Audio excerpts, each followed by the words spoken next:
한 주간 평안하셨습니까? 예. 이번 한 주간도 주님의 평화가 여러분과 함께 하시기를 진심으로 축복합니다. 매년 연말이 되면 가장 많이 우리의 입에 오르내리고 있는 단어가 다사다난했다라고 하는 말이 아닐까 싶습니다. 말 그대로 사건과 사고들, 또 말도 많고 탈도 많았던 한 해였던 것 같습니다.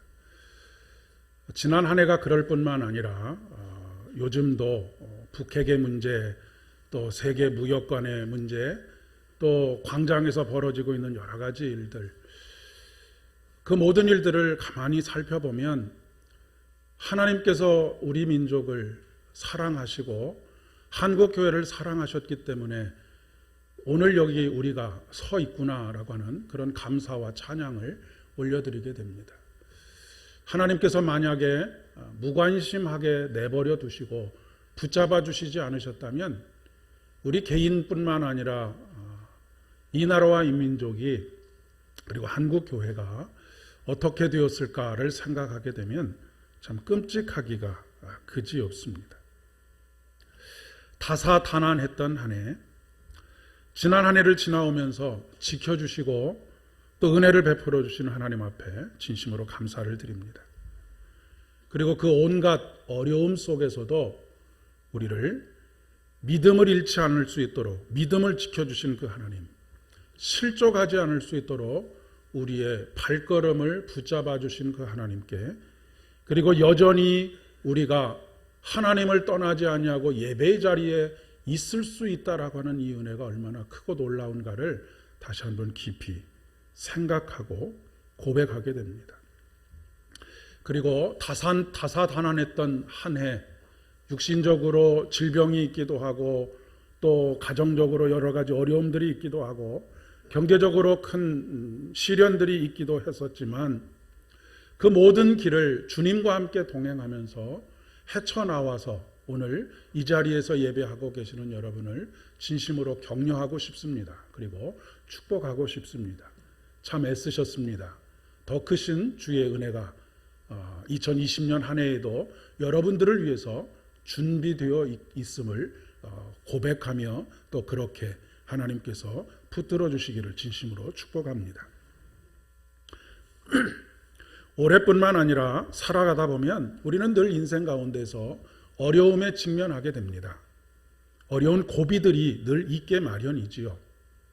조금 전에 말씀드린 것처럼 경제적인 어려움도 있을 수 있고 또 건강의 어려움도 있을 수 있고 아니면 관계 속에서의 어려움 때문에 가정에 큰 어려움들이 있을 수 있고 수많은 어려움들이 있을 수 있습니다. 그때 처지와 형편에 따라서 느끼는 바는 모두가 다 각자가 다르겠지만 어쨌든 이런 어려움들에 직면하게 되면 우리의 인생 가운데 깊은 회의가 찾아올 때가 있습니다. 좌절감이 찾아올 때도 있습니다. 그리고 실망이 찾아올 때도 있습니다. 이러한 계절에 우리에게 우리 주님께서 소망이 되신다라고 하는 사실이 얼마나 다행인지 모르겠습니다. 소망의 주님께서 저와 여러분의 소망이 되어주시고 끝까지 우리가 달려갈 수 있도록 하는 힘이 되어주실 수 있기를 진심으로 축복합니다. 우리의 신앙생활도 마찬가지인 것 같습니다. 영적으로 흔들릴 때가 있습니다. 영적으로 바닥을 경험할 때도 있고요. 그것은 여러분만의 문제가 아니라 저도 마찬가지입니다. 영적으로 굉장히 흔들릴 때가 있고 때로는 영적으로 바닥을 칠 때도 물론 있습니다.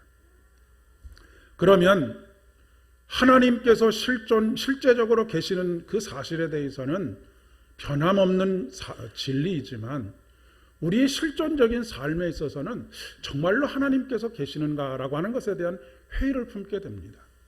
그리고 내가 믿는 하나님이 정말로 살아계셔서 나를 돌보시는 하나님이신가라고 하는 것에 대한 회의와 의문을 품게 된다는 그런 말씀입니다.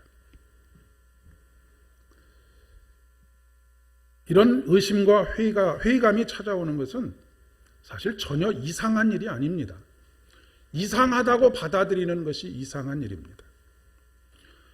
어찌 보면 신앙생활을 하게 되면 반드시 찾아오는 것이 회의감입니다. 중요한 것은 이런 회의와 의심과 의문이 우리 마음을 휘저을 때에 어떻게 대처하느냐라고 하는 것이 중요한 것입니다. 올바른 대처를 하려면 그 원인이 무엇인지를 잘 정확하게 알아야 합니다. 의사가 사실 병을 잘 고치는 의사가 되기 위해서는 물론 수술도 잘해야 되고 어떤 약물을 써야 하는지도 잘 알아야 하지만 원인이 무엇인지를 잘 파악을 해야지만 그 원인에 맞는 처방을 할 수가 있는 것이죠. 우리가 영적인 삶에 있어서 신앙생활에 있어서 마음에 회의감이 찾아오거나 깊은 의문이 찾아왔을 때 이것이 어디로부터 원인이 되었는가를 잘 살펴보는 것이 중요하다라고 하는 말씀입니다. 여러 가지 이유들이 있을 수 있겠죠. 첫째는 신앙생활의 초점이 명확하지 않을 때입니다. 의심이라고 하는 영어 단어가 다웃인데 이 말의 의미가 둘로 나누어진다라고 하는 그런 의미를 가지고 있습니다. 그 얘기는 뭐냐면 우리가 바라보아야 할 예수를 바라보지 않고 바라보아야 할 예수도 바라보지만 다른 것들을 여러 가지들을 함께 바라보면서 마음이 둘, 셋, 넷으로 나누어질 때 영적인 침체를 경험하게 된다라고 하는 그런 이야기가 되겠습니다. 그리고 두 번째는 기초가 허약할 때입니다. 여러분 남자들이 처음 군대에 입대를 하게 되면 제식훈련이라고 하는 것을 합니다. 제식훈련이 뭐냐면 앞으로 가, 뒤로 돌아가, 열중셔, 차려 이런 것들을 배우는 것입니다. 배우는 정도가 아니라 지독하도록 훈련을 합니다. 여러분 본래 이런 것들은 초등학생들이 배우는 것입니다. 그런데 거의 고등학교를 졸업하고 대학에 재학 중이거나 대학원에 재학 중인 그것도 건장한 남자들을 불러놓고 앞으로 가 뒤로 가 차려 열중셔를 가르치는 이유가 무엇이겠습니까? 이 모든 것의 출발점이기 때문에 그렇습니다. 이것이 제대로 되지 않으면 그 다음 단계에서의 그런 기술들을 아무리 배워도 기초가 부실하게 되면 언젠가는 그 기초가 부실함으로 인해서 무너짐을 경험하게 되겠기 때문에 그렇습니다. 여러분 신앙생활이라고 하는 것은 서당계 3년이면 풍어를 읊는 것과 같은 그런 세계가 아닙니다. 이 세계는 더 깊은 세계로 나아가야 할 영적인 그런 세계가 우리에게 펼쳐지는데 이 더 깊은 영적인 세계로 나아가기 위해서 반드시 필요한 것이 뭐냐면 우리의 기초 체력을 튼튼하게 하는 것입니다. 내가 믿는 예수 그리스도 그분에 대한 더욱더 확실해지는 그런 믿음의 고백들이 조금씩 확장되어져 가야 한다라고 하는 것을 말씀하는 것이죠. 세 번째는 이웃과의 관계에서 비롯되는 경우들이 많습니다. 어떻게 보면 가장 많이 영적인 침체를 경험하게 되는 원인이 아닐까 싶습니다. 관계가 틀어지면 모든 것이 틀어집니다. 가정에서도 마찬가지고요. 교회 안에서도 마찬가지고요.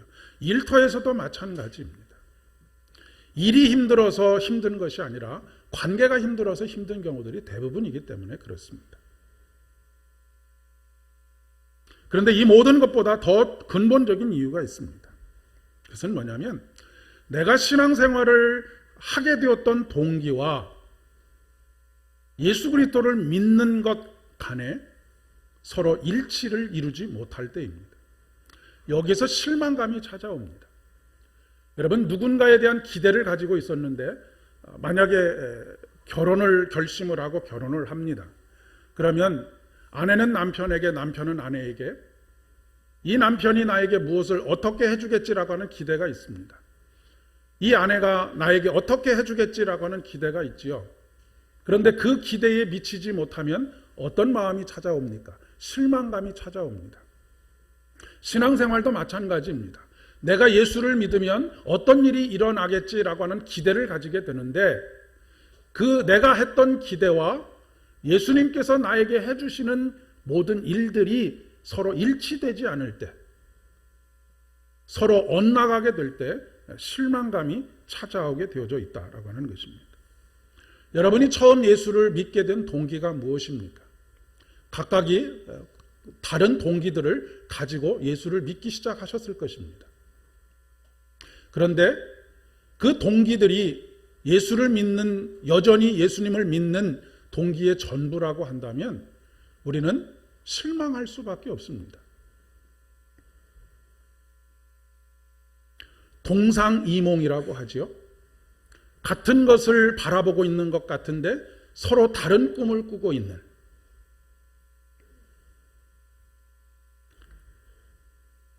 일치하는 경우가 없을 때 어떻게 해야 결혼 생활이 원활하게 됩니까? 포기해야 할 것은 포기하고 또 서로 맞춰서 살아가는 것입니다.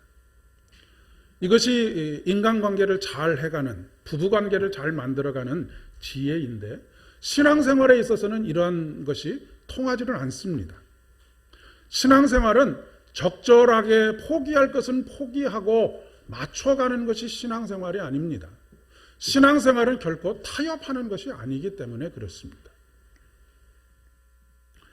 하나님께서 나에 대해서 가지고 계시는 계획과 뜻을 내가 원하는 것만큼 적절하게 바꿔주시면 나도 그만큼 가서 적당한 자리에서 하나님과 아름다운 관계를 맺어가는 것이 신앙생활이 아니라고 하는 것입니다. 신앙생활이라고 하는 것은 전적으로 내 뜻을 하나님의 뜻에 맞추어 가는 것입니다. 순종이 제사보다 낫다라고 말씀하시는 이유가 바로 여기 있는 것이죠. 제가 언젠가도 말씀드렸지만 사랑하는 여러분, 우리를 향하신 하나님의 뜻이 바뀌어지면 큰일 납니다. 하나님께서 내 뜻에 맞추어서 모든 일들을 이루어 주시면 정말로 큰일 납니다. 왜냐하면 하나님의 뜻은 더 원대하시고 하나님의 뜻은 더 확실하시며 하나님의 계획은 언제나 선하시기 때문에 그렇습니다. 그런데 우리들이 신앙생활을 하면서 늘 어느 선에서 적당하게 타협하려고 하는 자기 합리화를 하려고 할 때가 참 많이 있습니다. 내 신앙생활은 여기까지, 하나님과의 관계도 여기까지, 내 삶의 상황이 이렇고 내 처지와 형편이 이러니 나는 여기까지만이라고 자기를 합리화하고 타협하는 경우들이 굉장히 많다는 것입니다. 이런 것들이 하나님과의 관계에 몰입하는 일에 있어서 굉장히 방해를 합니다. 하나님과의 관계에 몰입하는 것을 실패하게 되면 그분이 우리를 위해서 준비하신 그 모든 놀라운 은혜와 복들을 하나도 누리지 못하고 그렇게 살아갈 수밖에 없는 것이죠.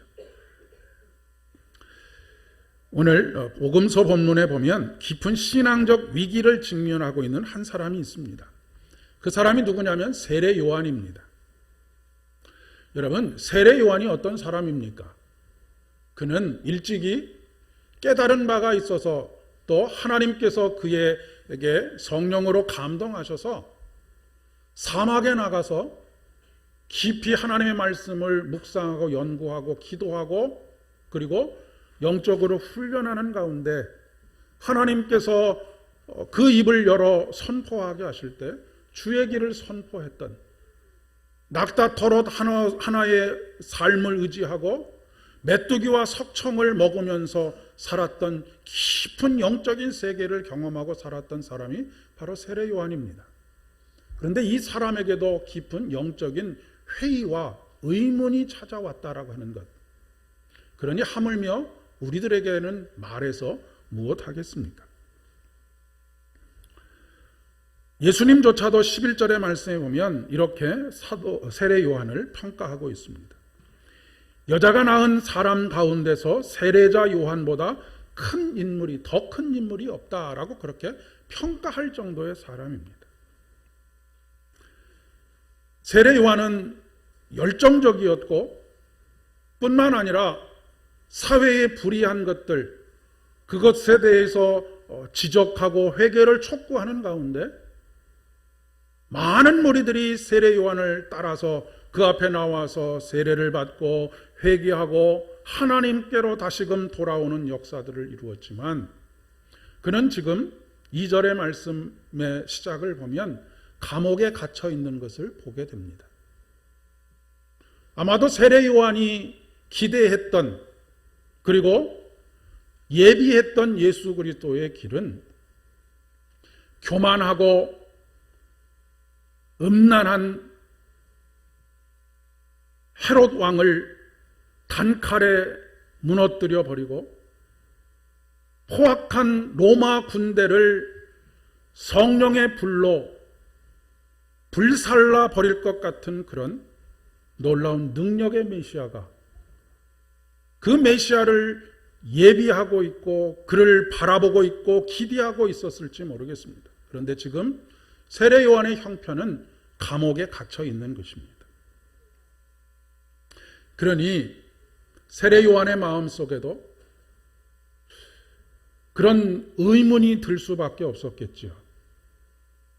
분명히 이사야 35장 오늘 읽은 말씀에도 그렇게 기록되어져 있지만, 이사야의 예언에 의하면 우리가 기다리는 메시아, 자기가 메시아는 아니고 자기는 그 메시아의 길을 예비하는 광야에 외치는 소리로서의 역할을 감당하고 있었기에, 내가 외치는 이 외침 다음에 오실 그 메시아가 이사야의 예언에 있는 그 말씀들을 이루고 완전히 세상이 새로운 세상으로 만들 그런 분으로 기대하고 있었는데 전혀 그렇지 않았던 것입니다. 그러니 그의 마음속에 그런 회의가 들었겠죠.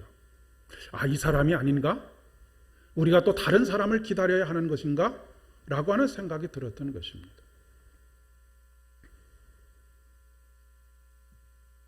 그래서 세례 요한이 제자들을 보내서 오실 그분이 당신입니까? 라고 그렇게 묻고 있는 것이죠.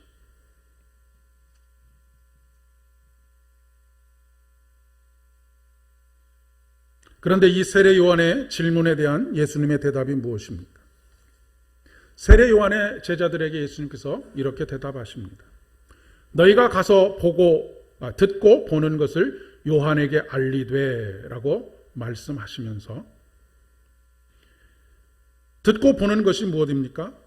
오늘 이사야 35장에 예언되어 있는 말씀입니다. 그때에 눈먼 사람의 눈이 밝아지고 귀먹은 사람들의 귀가 열릴 것이다. 그때에 다리를 절던 사람이 사슴처럼 뛰고 말을 못하던 혀가 노래를 부를 것이다. 광야에서 물이 솟겠고 사막에 시냇물이 흐를 것이다. 지금 제자들이 보고 들은 것이 바로 이것입니다.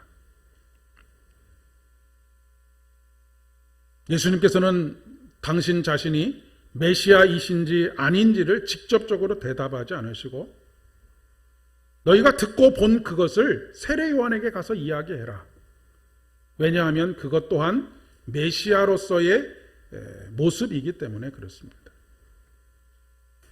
그런데도 불구하고 왜 내가 당신들이 찾고 있던 메시아입니다 라고 말씀하지 않으셨던 것일까요?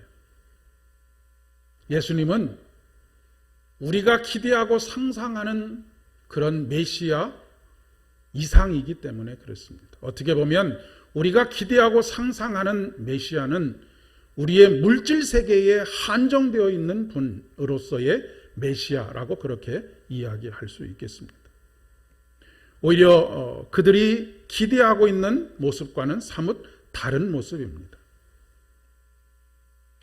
유대인들이 기다렸던 메시아는 성령의 불검을 휘둘러서 로마의 군대를 물리치고 그들을 간교함으로 통치하던 헤롯 왕을 폐위시키고 새로운 혁명적인 나라를 세울 것을 기대했는데, 예수님은 불검이 아니라 십자가의 죽음으로 유대인뿐만 아니라 모든 인류를 품에 안으시는 용서와 사랑으로 하나님의 나라를 성취하시는 것이기 때문에 그렇습니다.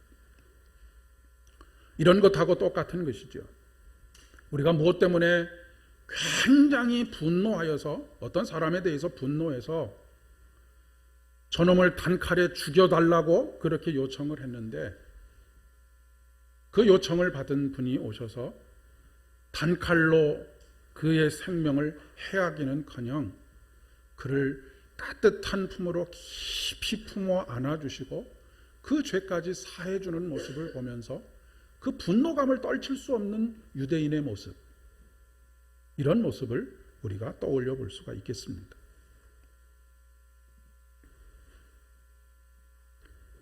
그로 인해서 모든 사람들이 낙심해서 예수님을 따르던 그 길에서 돌아섭니다. 심지어는 예수님의 제자들조차도 낙향해서 이제는 예수를 믿고 따르는 일과는 전혀 상관없이 그저 고기 잡는 일, 자기의 먹고 사는 일에 모든 것을 전념하는 모습을 보여주고 있는 것이죠. 오늘 수많은 사람들이 실족합니다.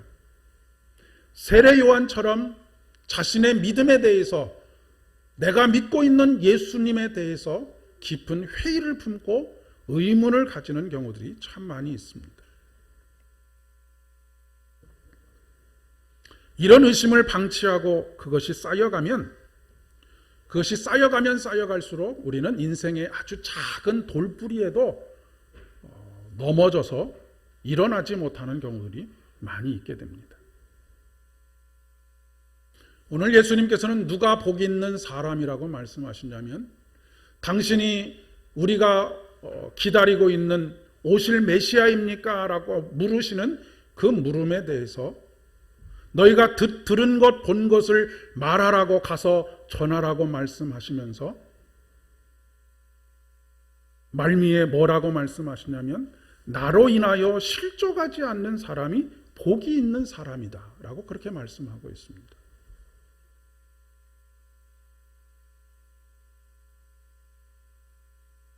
이런 사람은 겉으로 드러나는 현상만을 보는 것이 아니라 더 깊은 영적인 세계를 보는 사람입니다. 사랑하는 여러분, 그토록 예수님께 열광하며 따르던 무리들이 예수님을 십자가에 못 박은 이유가 무엇입니까? 예수님께 실망했기 때문입니다.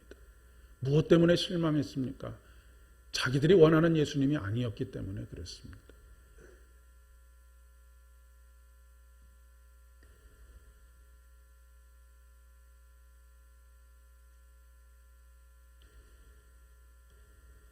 그런 모습들을 보면서 유대인들과 로마 군인들은 예수님을 따르던 사람들이 뿔뿔이 흩어지는 그 모습을 보고, 이제는 이 무리들이 얼마 있지 않아서 소멸할 것이다 라고 그렇게 생각을 했습니다. 당연히 그렇게 생각하지 않았겠습니까? 그런데 어떻습니까?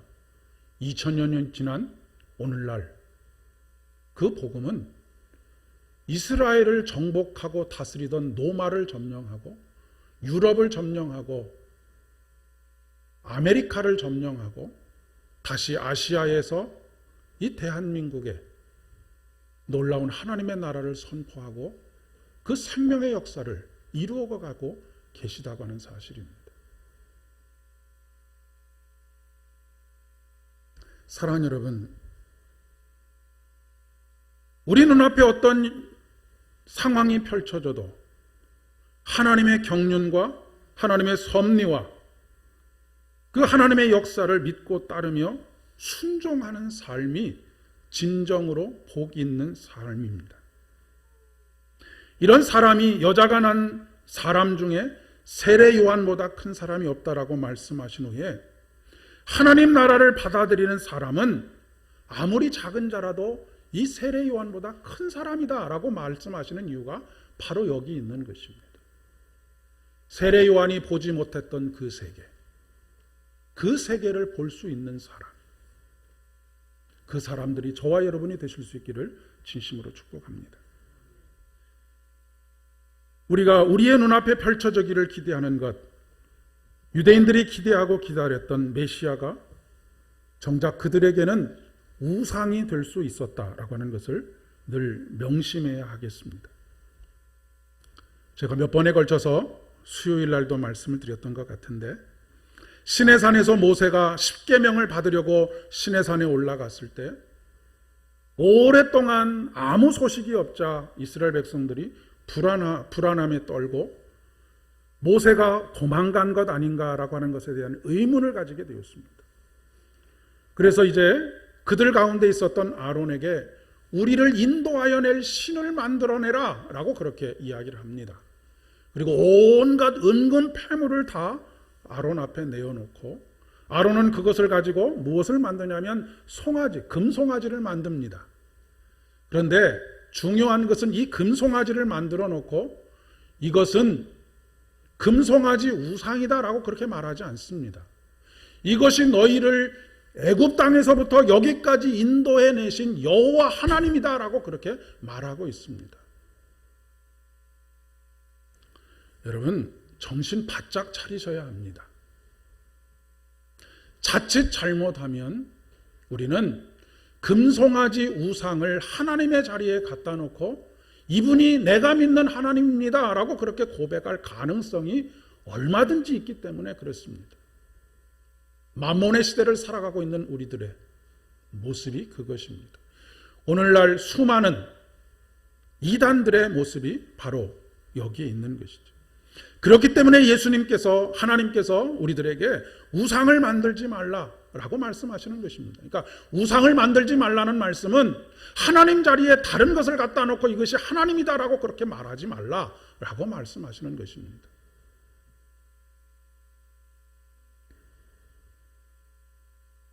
오늘날 수많은 설교자들이 하나님을 전하는 것이 아니라, 복음을 전하는 것이 아니라 회중이 듣고 싶어하는 이야기들을 전하는 것과 같습니다. 욕망을 자극하시는 하나님. 저도 말씀을 준비하면서 이것에 대한 자기 점검을 얼마나 하는지 모릅니다. 그러나 하나님은 우리의 욕망을 채우시는 하나님이 아니십니다. 야고보서 2장 3절과 4절의 말씀에 보면 너희가 얻지 못하면 구하지 아니하기 때문이요 구하여도 받지 못하면 정욕으로 쓰려고 잘못 구하기 때문이다 라고 말씀하십니다. 사랑하는 여러분, 자기 이익에 부합하는 하나님, 자기 욕망에 부합하는 하나님이 아니라 하나님 그 자신으로서의 하나님, 진정한 하나님을 찾고 구하시는 여러분 되실 수 있기를 진심으로 축복합니다. 그러면 이 진정한 하나님은 어떻게 알 수 있는가? 끊임없는 의문과 회의를 통해서 알 수 있습니다. 우리가 하나님은 이런 분이시다라고 확신하는 그 순간 우리는 더 이상 하나님을 구하지도 않고 찾지도 않고 두드리지도 않습니다. 하나님께서, 예수님께서 기도에 대해서 가르치시면서 너희는 구하라, 찾으라, 두드리라 라고 말씀하시는 이유가 바로 여기 있습니다.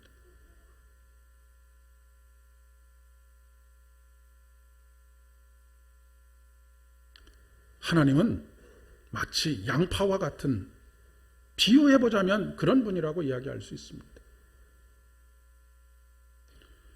여러분, 예수님을 100년을 믿어도 하나님에 대해서 아는 것은 어떻게 보면 세 발의 피도 안 됩니다.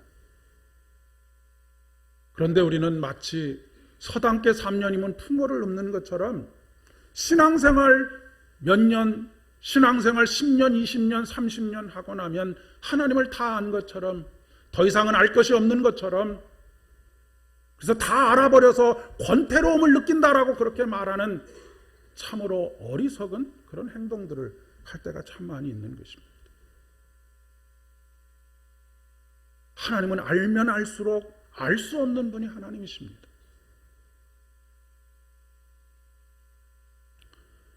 저도 설교를 20년 넘게 해오고 있지만 어느 날 말씀을 읽다 보면 성경에 이런 말씀이 있었는가라고 그렇게 깨달아지는 때가 얼마나 많이 있는지 모릅니다.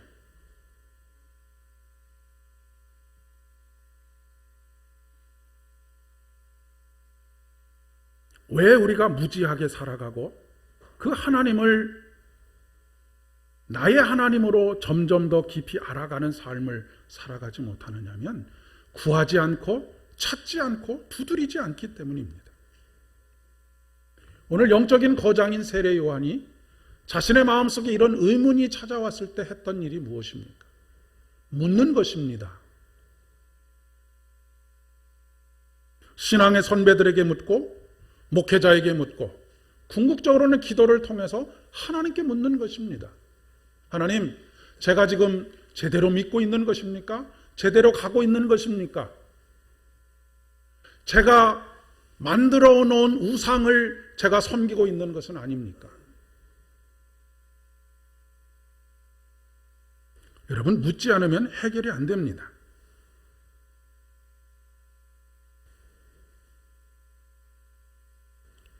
묻지 않고 남 탓을 하는 그런 어리석음이 반복되게 되는 것이죠. 의문이 생기고 회의감이 밀려오는 것, 실망감이 찾아오는 것, 수치스럽게 생각하실 필요 없습니다. 숨기실 필요 없습니다. 그것은 한 걸음 앞으로 나아가 신앙의 진보를 이루기 위한 잠시의 주춤거림이거나 이보 전진을 위한 일보 후퇴일 것이기 때문에 그렇습니다. 의문이 생기고 회의감이 들고 실망감이 드는 것이 수치스러운 것이 아니라 그런 것이 없는 것처럼 나를 감추는 것이 수치스러운 일입니다. 예수님께서 변화산에 올라가셨다가 내려오셨을 때에 귀신 들린 아들을 가지고 있었던 아버지가 제자들이 그 귀신 들린 아들을 고치지 못할 때 예수님께서 그를 찾아오셔서 그를 만나 주십니다. 그때에 그 아버지가 예수님께 간구했던 것이 무엇입니까? 주님, 나의 믿음 없음을 도와주십시오. 내가 이런 믿음을 가지고 있습니다 라고 하나님 앞에 설 것이 아니라 하나님, 예수님을 10년, 20년, 30년 믿었는데도 나는 여전히 믿음이 없습니다. 부족합니다. 깨달음이 없습니다. 나를 불쌍히 여겨 주십시오. 그렇게 요청했을 때 예수님께서 그에게 선포하신 것이 무엇입니까? 구원을 선포하셨습니다.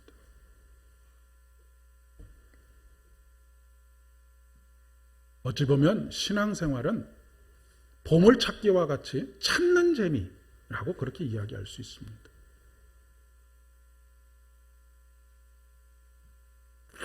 우리의 믿음 없음이 현실입니다. 연약함이 현실입니다. 실망하는 것이 현실입니다. 의문이 드는 것이 현실입니다. 깊은 회의감에 빠지는 것이 현실입니다.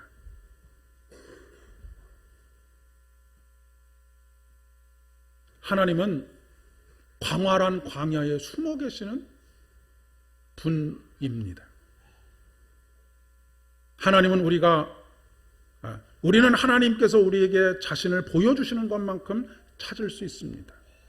그런데 하나님께서 우리에게 자신을 보여주시는 것은 우리가 구하고 찾고 두드릴 때 자기 자신을 보여주십니다.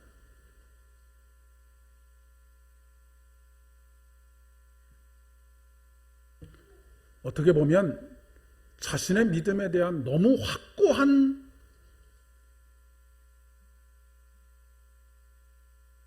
그런 것을 가지고 있는 사람이 이 새롭게 다가오시는, 새롭게 보여주시는 하나님을 받아들이지 못하는 그런 아이러니도 있을 수가 있겠습니다. 사랑하는 여러분, 오늘 이렇게 고백하시기를 바랍니다. 하나님, 나는 당신을 찾을 수가 없습니다. 대림절 세 번째 주일을 지키면서 이렇게 간절하게 기대하며 아버지 하나님 앞에 구하오니 당신을 보여주십시오. 당신을 찾게 해주십시오. 당신을 만나게 해주십시오. 그래서 시므온과 안나가 그랬던 것처럼 마침내 내가 주의 구원을 보았습니다 라고 감격하며 하나님을 찬양하고 경배하고 예배할 수 있도록 해주십시오. 이것이 저와 여러분의 간구가 되어질 수 있기를 진심으로 축복합니다. 함께 기도하겠습니다. 아버지 하나님, 우리들의 연약함을 주님 앞에 아뢰입니다. 우리의 눈이 가리워져 있음을 주님께 고백합니다. 우리의 귀가 닫혀 있음을 주님께 고백합니다. 우리 앞에 계시고 우리 곁에 계시고 우리 뒤에 계시며 우리 위에 계시고 우리 아래 계시고 우리 마음속에 계시는 당신을 구하지 않기에 찾지 않기에 두드리지 않기에 늘 함께 동행하고 계심에도 불구하고 보지 못하고 듣지 못하고 깨닫지 못했습니다. 그저 육신의 눈으로 볼 수 있는 것에만 집착하였고 육신의 귀로 들을 수 있는 것에만 집착하였고 그것이 신앙의 전부인 줄 알며 생활해 왔습니다. 불쌍히 여겨 주십시오. 주의 구원을 베풀어 주십시오.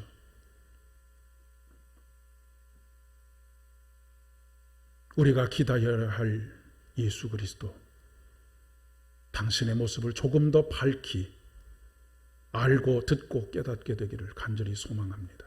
예수님의 이름으로 기도드립니다. 아멘.